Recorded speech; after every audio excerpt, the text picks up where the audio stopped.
I love you, Shriram. I love you so much. Stupid fellow. వెళ్దామా? పద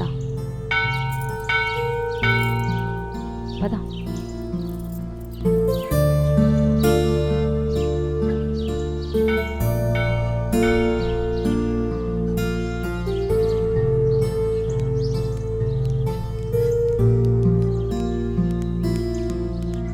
నన్ను ఒక స్టూపిడ్ ఫెలో నిరూపించడానికి ఇవన్నీ చేసావు కదా. చిన్నప్పుడు తిరిగిన జూ, సర్కస్ ఇవన్నీ చూపించదుండే, అయిపోయేది.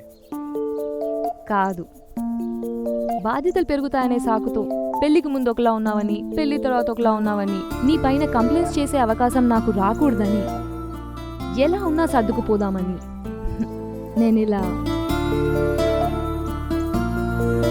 I love you. I love you for ever and ever. చెయ్యి, ఇంకా చెయ్యి, చేస్తూనే ఉండు. నువ్వు చేస్తూనే ఉండాలి, నేను చూస్తూనే ఉండాలి. ఇదిగో కేస్, మనం ప్రేమికుల్లా ఉండేది ఇంకొన్ని రోజులు, త్వరలో మన పెళ్ళి. అందుకే మళ్ళీ ఒకసారి ఎంజాయ్ చేయాలనిపించింది, అంతే. హలో మేడం, ప్రేమికుల్లా చివరి రోజని చెప్పేసి అలా వెళ్ళిపోతున్నావు? నేను సింగిల్గా ఉండేది కూడా ఇంకొన్ని రోజులే కదా, మరి నన్ను కూడా ఎంజాయ్ చేయని.